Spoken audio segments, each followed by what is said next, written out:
What's up, everybody? We're back again. Men of Order, AG and Chad in the house, coming off a really hot week 7.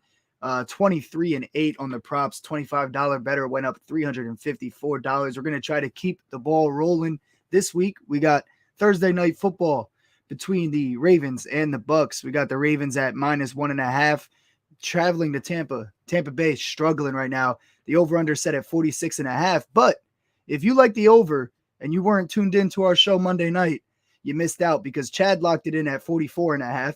So if we get hooked at that 45, 46 range, just know Men of Order still won. You should have been tuned in. Go hit that subscribe button because we'll do it again next week and hit you with some early lines that we have a feeling are going to move in different directions throughout the week. But without further ado, let's get into this game.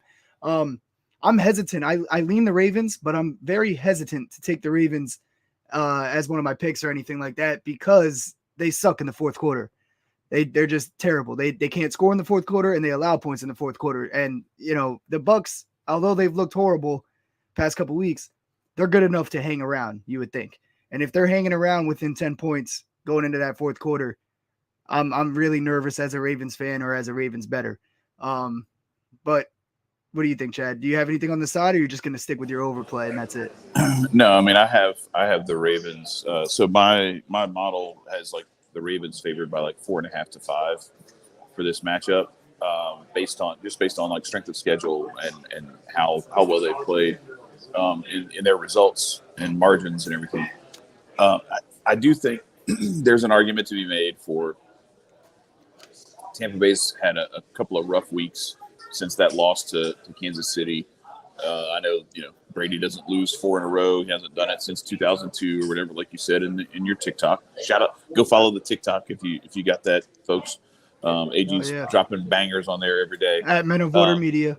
That's right. So I get all that stuff, but I just wonder, like I'm looking at what it is that Tampa Bay will use to get right, and I'm struggling to find it because I look at how I think it's a really good measure of the quality of a team, offensively and defensively, to look at how they do on third down. Because third downs give you a wide span of a lot of different execution models, right? So how well do you execute in the short yardage? That's going to impact your third down percentage. How well do you execute intermediate? Can you get 5 yards? Can you get 7 yards? And how well do you do on 3rd and 10? And the same thing with your defense. How well does your defense defend? Can they defend the run? Can they defend the intermediate, the dump offs, and that short passing game? And can they defend and get good pass rush and develop, get sacks and get pressures and things like that? So when I look at an evaluation for a game like this, where I feel like there's some trends that could be about to reverse, I look for a signal that says, okay, this says that this signal should reverse. I don't see it with this game. Like I look at Tampa Bay is terrible on third down, and they're terrible at getting off the field on third down on defense. Well, I'll give you the numbers for that real quick. The Ravens, and it doesn't match up well in this case with the Ravens. So the Ravens are 9th in third down percentage on offense and on defense right now. Right. And the Buccaneers defensively are 23rd and offensively 26th, even worse. So what Chad's getting at is, it doesn't match up well. And when you those are the important stats, you know what I mean? Like teams can match up passing wise, running wise, all that. But if you're not moving the chains, you're done for, you know what I mean? So it's Chad, do me a favor when you're not talking, just go on mute just because the background. Yeah. But I mean, you were in the middle of your point. I was just telling the third down stats real quick. So I don't know if you wanted to continue on that. But they're I was just gonna say it's about moving the chains on offense, and it's about getting off the field on defense. If you're letting teams sustain drives on you, and the other thing is too, pull up the time of possession stats too, because that's a terrible. I think it's like a 4-minute disparity. I think Baltimore is like 30 minutes and like 30 seconds per game of time of possession, and Tampa Bay is in like the 26.5-minute range.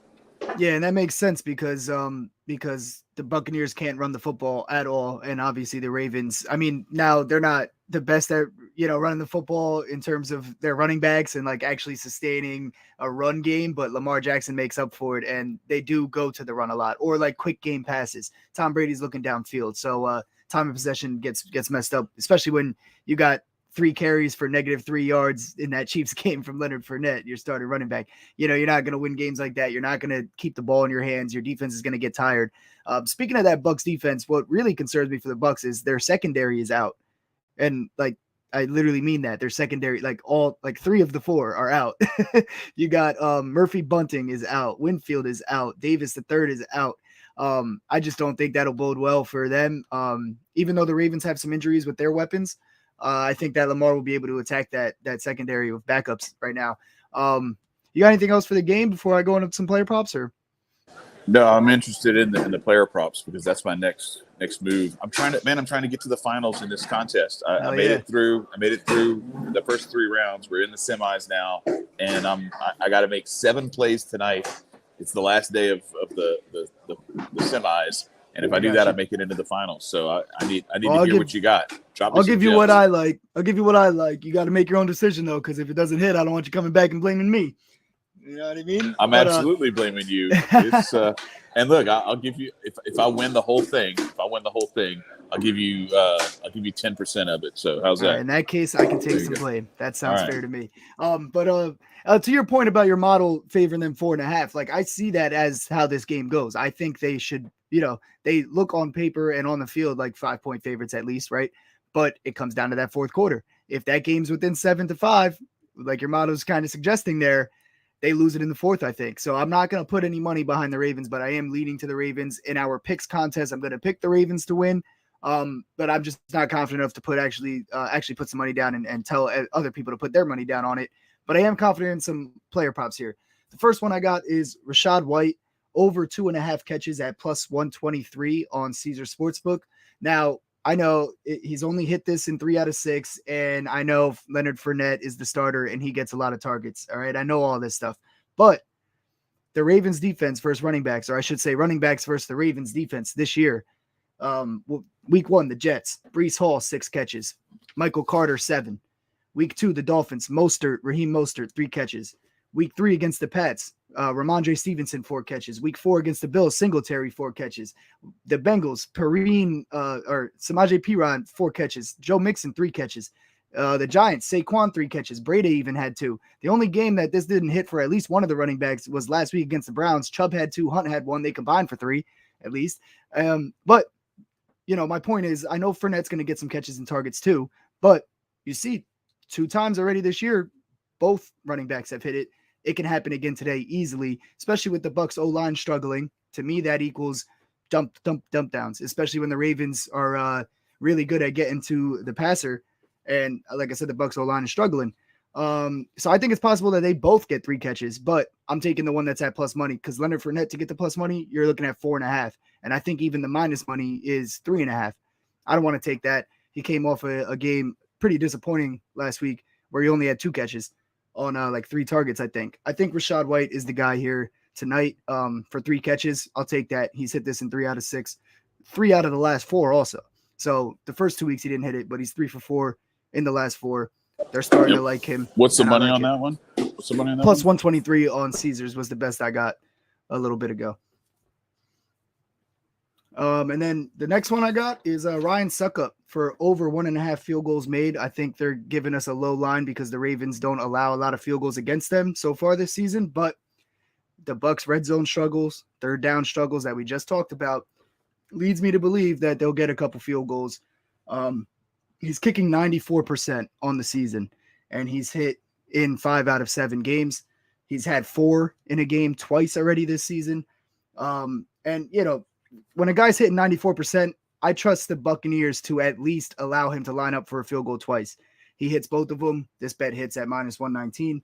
All right, so just in case they don't struggle as much in the red zone, what's his points line at?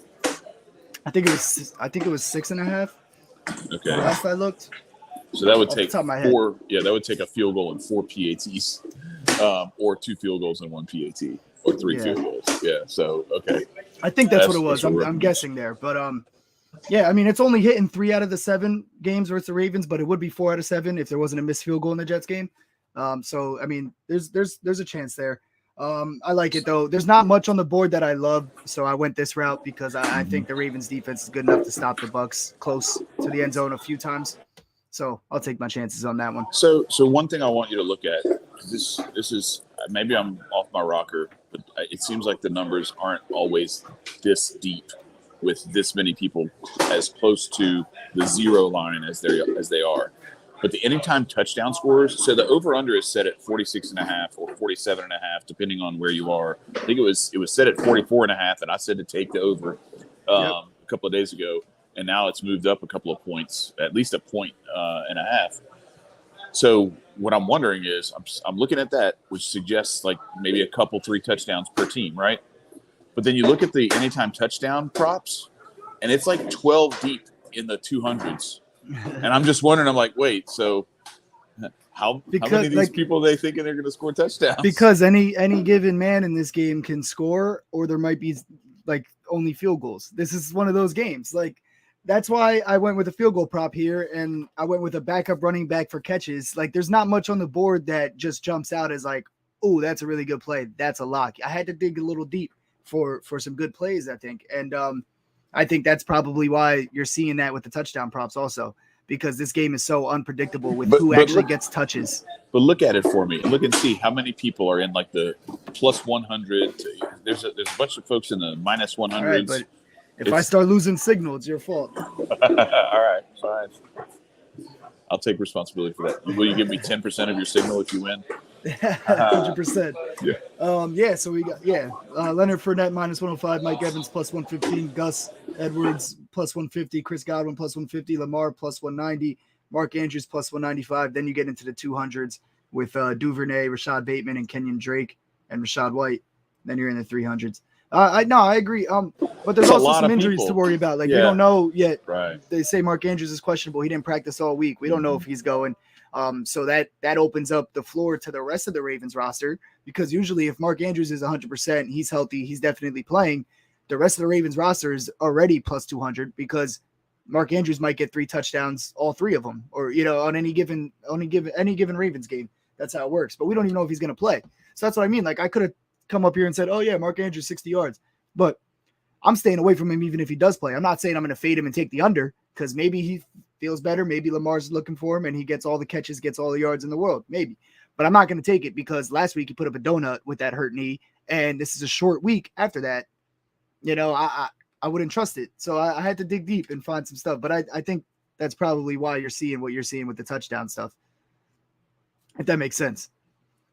Yeah. All I'm saying with that is that makes me want to take the over even more. That's all I'm saying. That was my point. Yeah. I got you. How's the over that low? But then you got like 12 people who you think are pretty heavy odds to score a touchdown. Yeah. Light odds at least. You're paying a premium. Yeah. Yeah. I got you. That makes sense. And then I'll get into my next play. I like Tom Brady over 38.5 attempts. I mean, he's throwing like 50 times a game right now. They cannot run the ball. And against this Ravens defense, who's 10th in stopping the run in terms of rushing yards, I don't think the dead last Buccaneers offense is going to get going with running the ball in this game. So I think he'll have to throw the ball. And the Ravens usually start the games off hot. I think they'll be ahead a little bit, maybe 7-0, maybe 10-0, 10-3 or something, especially if the Bucs can't drive at all to begin the game. Then you're looking at comeback time. Now you're looking at Brady time. He's going to be throwing the rocks, slinging it. What else did I have? Yeah, that's about it. He's hit this in the last 5 out of 7 overall. The first 2 games, they didn't throw that much, but then they realized they can't run the ball with this O-line. The O-line struggling. He's going to have a lot of dump-off plays, things like that. So I like this play at minus 110 on FanDuel. I'll take that all day long for 38.5. He's been throwing over 42 in the last 5 weeks. So I think it's a little low, and I think they might be overcompensating for the fact that the Ravens defense is pretty good. Obviously, they're good at getting to the quarterback, so a couple sacks might take away from the throws.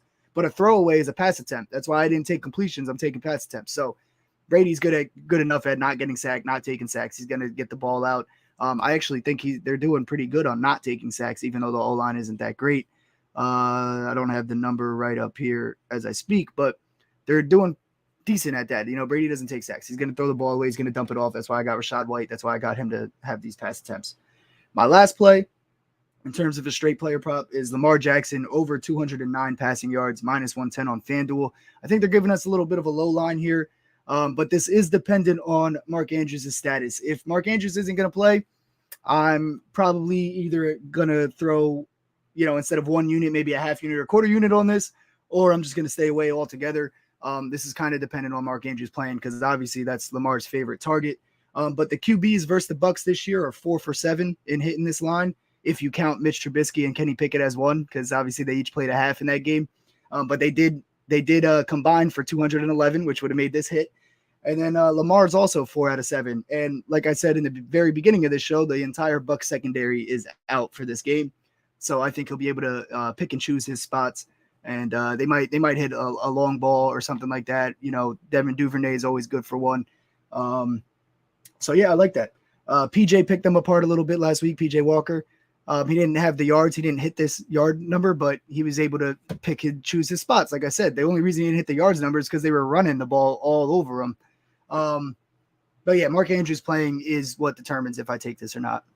All right, so I have a question to think through. So I'm thinking in terms of like the way I thought about the Jamar Chase thing, the George Kittle thing, the Josh Jacobs thing, where all three of those hit and they were pretty big expectations, right? Yep. All right, so let's just say hypothetically, Mark Andrews doesn't play. You have this depleted Bucs secondary. If I'm the Bucs, what I'm going to try to do is I'm going to try to dedicate a little bit more to coverage, but I don't want you to just run Gus Bus down my throat all day, right? So what we're probably going to do is we're probably going to dedicate some resources to some run blitzes with play the run on the way to the pass, on the way to the quarterback. Try to keep Lamar Jackson from running on you. So I'm thinking what you try to do is you try to stack the box and not necessarily dare him to throw, but make it to where it's got to be quick. He's got to get quick throws off. So I'm thinking if he doesn't have Andrews for that, so where do we go next? What's our next option? What's the best receiving threat out of the backfield? And what's the best option for the short slants and those sorts of things out of the slot for the Ravens? Yeah, I mean you got Rashad Bateman, but he's also hurt, probable to play, but banged up to whatever extent. You got Devin Duvernay, he's good for a long ball or a drag, across the middle where he can take off for some yards after. Isaiah Likely would be the next up. Isaiah Likely would likely be the next tight end up. And Gus Bus isn't really much of a factor out of the backfield as a pass catcher. So I'm not looking those ways. But that's why this is contingent on Mark Andrews playing. You pretty much just explained why I'm probably not going to play this if Mark Andrews doesn't end up playing. Last I checked, he was still questionable, hasn't practiced all week. It's leading me to believe that he'll be out, but I wanted to throw that out there because if he is playing, I like them attacking this beat up secondary. And I don't even think that him playing necessarily means he gets 7 catches and 100 of these yards that I need from Lamar, but he's a distraction at least. He takes up attention at least from some of these linebackers and the backup safety that's in the game. You got 2 backup corners. It provides a good game script for Lamar to be able to pass all over this team as long as he has his weapons in the game feeling good and playing well. So yeah, I almost think so. So like, what's Duvernay's yards total that we're looking at for that? I'm thinking of like Duvernay yards over might be a play, and that Lamar Jackson actually rushing yards or rush attempts, whichever one is the most appealing, might be the play. Because the way I can see this going is, again, like if I'm thinking in the mind of Todd Bowles, I'm thinking, all right, so we don't have to worry about Mark Andrews. I'm just playing this out at like assuming Andrews doesn't play and you're dealing with that secondary. So what I'm going to do is I'm going to dedicate resources to trying to force Lamar Jackson to throw from the pocket, but from a dirty pocket. And I think he still probably breaks off a few runs. Actually, I'm not seeing a line for Duvernay, so I'm not sure. They're probably waiting to see if Andrews plays. They're probably doing the same thing we're doing. Yeah, maybe so. Yeah, that's why I didn't look that way, though. Yeah, no, but that's it's something to consider later on tonight when we do have all the answers. Yeah, because they didn't have receptions up for any Ravens players. Like they're waiting on Mark Andrews before they get beat up on any of these lines. That's crazy. Yeah, that's why, like I said, it was limited. I had to dig a little deep and find some juicy plays for you. But I think I got 4 pretty good ones. Mark Andrews plays. I like the fourth one even better, obviously. But Rashad White for 2.5 catches, that looks great to me, especially at plus money. I'll take a loss if it doesn't hit. I'm getting good value there.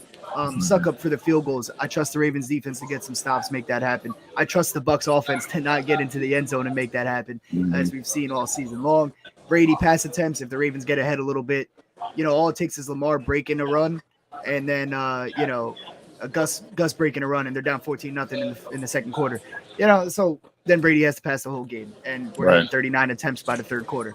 So, like I said, he's been hitting 50 a couple times. He's been over 42 in the last 5 games. So I'll take it. You know what I mean? Mm-hmm. Yeah. So just bookmark this. It was about the 16, 17-minute mark or so. Go back to that and replay the, if you find out that Mark Andrews is out for this game, go back and go through what we talked about in the scenario where if he doesn't play, these are some of the things you could look at, because then you start looking at some of those other receivers for their receptions and their yards.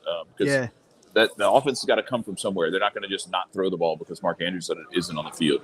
So the funny thing about what the books are doing right now is that it's, like I said, they have 0 Ravens player. They don't have a single Ravens player listed for receptions made right now across. I'm on covers.com because that's what gives me quick numbers on all of the all the books, but we're not seeing it anywhere because if only FanDuel had it, they would still throw it up with only you know what I mean? It's not on. No books are covering it right now, but they do have Mark Andrews receiving yards listed, and they do have Rashad Bateman receiving yards listed. What that tells me is they're all right, if Mark Andrews plays, he's a factor. Let's throw him in here, but we're not throwing anybody else in there because Mark Andrews not playing could fuck us on all of those lines. But we do have Rashad Bateman lines as well for receiving yards. So while we're on the topic, the best number you're getting at if you want to go a little higher for plus money is 50.5 on PointsBet for plus 100. But you can get 47.5 on DraftKings for minus 120 and 48.5 at minus 110 on FanDuel. Actually, what was 47.5? 47.5 is minus 115, so that's even better on BetMGM. So what was you said it was 50 yards for what? Over under 50.5 was plus 100 on PointsBet. But, I mean, it's one of those situations where, especially before we know if Andrews is playing or not, I'd rather take that 47.5 and eat the line. Eat the odds, you know what I mean? Eat the juice, So one other thing, if you could, what's Justin Tucker's field goals and points? What are we looking at there? Because that's another one that I'm interested in. Although it's field goals probably over high. Field goals over 1.5 is minus 140, and total kicking points. I was right about suck up 6.5, by the way, and 7.5 for Justin Tucker, minus 120 on Caesars for total kicking points. That's a lot. That's a lot. Yep, that's why I went suck up. It could be 4 touchdowns and a field goal. That's why I went suck up with 7. That field goal. He's right at 7. I just need 2 field goals from suck up. Plus, Baltimore loves to go for 2. That's the other thing. They love to go for 2 in some weird situations where it's why are you going for 2? Oh, the analytics. Or going for it on 4th and 2 on the 30. Right, on the 23-yard line or some shit. As great as Justin Tucker is, it's usually not a good idea to take his bet because of how they play, Because when they need him, to kick that 65-yarder, best believe he's ready to go and he's there. But, you might get gypped on a couple if you're taking him for an over field goals prop. Yeah, that's for sure. It's not about whether he's reliable. It's about whether or not they choose to rely on him. Yeah, for sure. Exactly. Shout out to Jay Pylon. Yeah, for sure. Absolutely killed it last week. He was in the chat telling us who was going to win. And Jay, who's winning this game? Some of us didn't listen. Yeah, what's up? What's up, man? Hit us with the numbers, baby. We already. I'm on Baltimore. I got Baltimore favored by 5, so I'm taking this the minus 1.5 for sure. But I would love to hear John Ryan. John Ryan put out his thing on gambling.com, and he disagrees. He thinks he likes Tampa Bay plus the 1.5, and I'm just all right. Well, so he's got Ravens. All right. Let's go. Right. Let's go. That's what I'm talking about. Money. Let's stay hot. I want the numbers guy to be on my side for sure. Yeah. But it's always better when he is, especially when he's hot like he is right now. He's been killing the game. We were talking earlier this week too. But let me get into this same game parlay. But sorry for the props, man. I mean, as you can see, as we're looking through the odds live, this is it's such a sloppy game, which makes a sloppy show because it's there's nothing much to look at. There's so many variables that we don't even know yet with these injuries, or at least they're not disclosing it. You know what I mean? They probably know if they're playing or not, but they haven't disclosed any information for us. Yep. But here's the same game parlay. to clear all that up, this is 5 legs for plus 942. I love it. I got Mike Evans 40 plus yards. Cade Otton 34.5. Now, Cade Otton, you guys don't even know who that is. Probably most people never heard of him when they're looking at this, unless you actually are following football closely. But Cameron Brate is out today, tight end for the Buccaneers, and Cade Otton is the backup. Cade Otton has hit 23 and 29 while Cameron Brate was in the game, but with him out in 2 games so far this season with Brady and no Cameron Brate, Cade Otton has hit over 40. So I'm taking this 34.5. I love it. Lamar Jackson for 40 rushing yards. We talked earlier about why that's a good play. Gus Edwards for 40 rushing yards. We talked earlier about why that's also a good play. And I got Lamar Jackson to juice up this parlay a little bit. And he's due for a rushing touchdown. He's so due. He had 2 in the first 3 weeks, I think, and hasn't had one since. He's due. He's going to run one in, especially if this game stays close. You know how he likes to get where he's going to do it himself if he needs to. Especially now, this is another one. Like if Mark Andrews is out, and if Mark Andrews is out, I love this even more with Lamar going into the end zone because that's his red zone target. That's his blanket. That's his exactly. That's his whoopee. Yeah. Yep. So all the times where he's scrambling around close to the goal line, but he ends up throwing it to Mark Andrews for a touchdown. In this case, he's probably going to keep it, make somebody miss, get into the end zone like that viral video from high school. Yeah. And that's all we need. But plus 942, I think this is very conservative. I went low on Mike Evans. I went low on Lamar's rushing yards. I went low on Gus's rushing yards.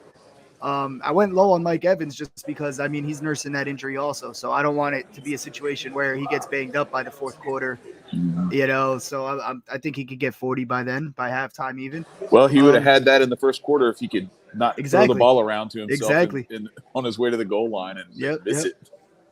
How you tip the ball up to yourself and tip it too far away? Come on now. Why just catch it the first time, buddy? Just catch it, But that's the thing. He's not going to drop another one of those all season.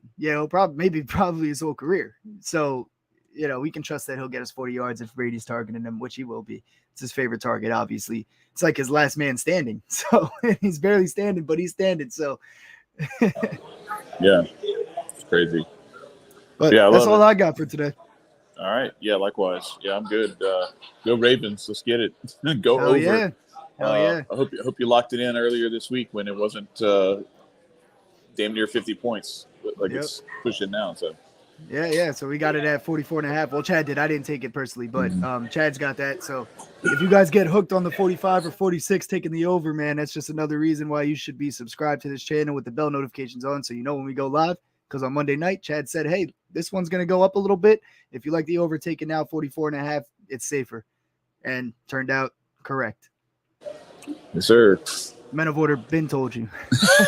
That's right. But for real, man, hit that subscribe button, man. We're gaining some traction. We were hot last week. We're going to try to keep it going this week. This is day 1 of week 8, so let's get it. Peace. Best of luck betting, everybody. Peace.